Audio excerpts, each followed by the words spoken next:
Good evening. Hello, I am indeed Tom. Nice to see you. I've got a very soothing North of England accent for you to enjoy. I'm aware that visually I am tricky. So just reset what you think is normal and we're going to be absolutely fine. I'm from Yorkshire in England. That's where my family are from. I went back there recently to see my dad because my dad had just bought a computer. His first one, exactly. And you know, I'm sure some of you will know what I mean. If you know a little bit about computers, you accidentally become the family IT expert. And you get people phoning you up saying, printer's knackered. And has anyone here ever upset a printer? The little Hewlett-Packard bastards, I get so annoyed by my printer. About twice a year, my printer goes mental. And I'm not entirely sure why. It just seems that if you send it too many jobs, or you get a bit curious and open the little door halfway through. But now and again, the printer suddenly goes, screw you! Seriously, screw you! I'm going to use every piece of paper in the house. I'm going to print one line of absolute gibberish. No more, no less. I'm just going to go zzz-it-mm, zzz-it-mm, zzz-it-mm, using symbols you've never seen before. I'm going to use hearts, ampersands, upside down. It's like the world's longest expletive is being shat out in front of you, isn't it? And all we can do is hover over it going, oh, I don't know. Switch it off? Yeah, switch it off. And then you think, surely, when I turn this thing back on in 15 minutes, it's not going to remember the altercation we had 15 minutes ago, is it? This is a printer, not a girlfriend.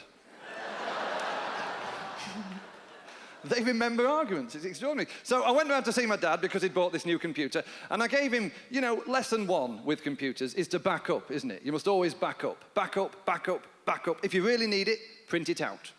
But always back up. And we did a bit of Word, a bit of Outlook. We touched upon Excel. And then I said, right, Dad, it's time for the big one, the internet.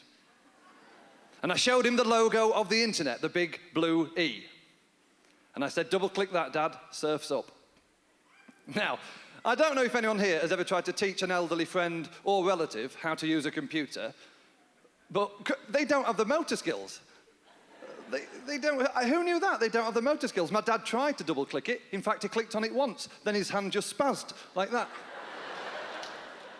It just sort of jerked. His upper body tensed. He went, oh! So rather than double-click it, he simply picked up the big blue E, dragged it,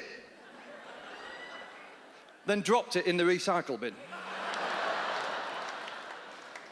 I panicked. I went, whoa, whoa, whoa, whoa, whoa, Dad, what's happened? What's happened? He said, I don't know, son, my hand just slipped. You saw it, son, it just went. I said, where's the big blue E? He says, it's in that bin, son.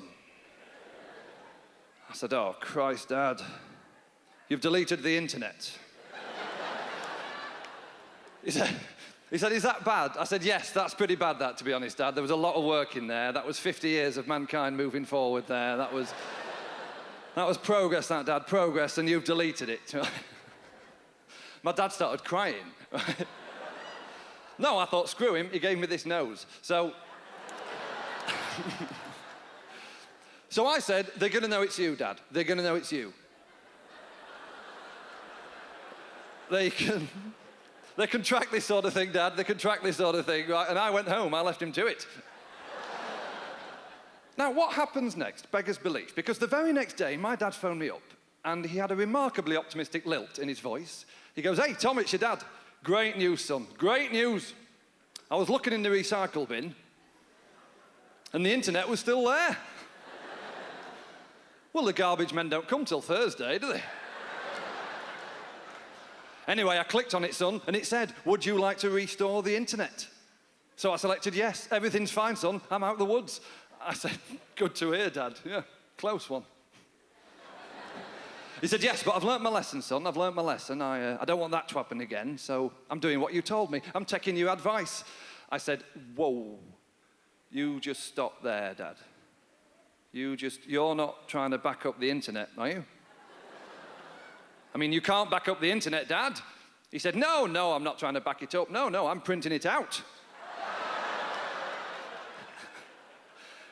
This is page 9 of 22 billion.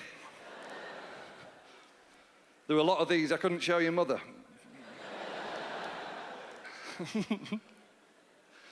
Would you be so kind as to give me a little cheer if you are in a relationship? Oh, and a clap as well. Okay. Would you also be kind if you to give me a cheer if you are in a cohabiting relationship? All right. You sound remarkably pleased about that. That's good. This is a love song for everybody in a cohabiting relationship.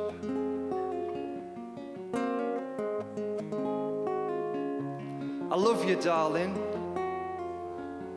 I love you, precious. You know, we've reached that point where we finish each other's sentences. And we haven't argued now in getting on a fortnight.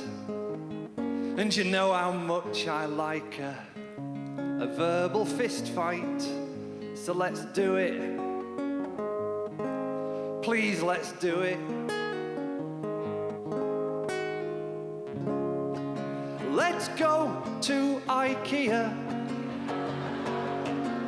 and tear out each other's throats. Let's go to IKEA. I can put up a table and gloat. And I'm weaving through kitchens we don't want. I'm following the arrows, of course. And at the end we'll get a hot dog and divorce. So why do we do it? Why do we do it?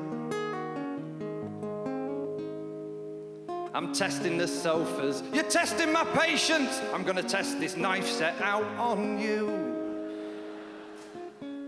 Just get the hell out of my life. I hate everything you do. And you like that lampstand? Look, it's the same as Rachel and Mike's. We only came for wine glasses, so do we need more goddamn tea lights? I don't know where else you buy them from. That's a problem. It's not a homemaker. It's a home breaker.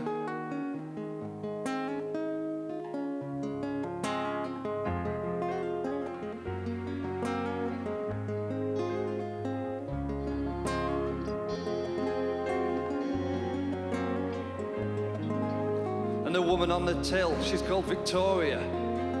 Would I like to enter my PIN? I tap out the 4-digit number as I'm dying within. And it seems so clear to me our relationship's been fractured. But the only thing bothering me is, why did we buy that cactus? So let's go home and try the bedding, and I can put that table up for you. And together we can both make up for the missing screw. Thank you very much, ladies and gentlemen. Cheerio.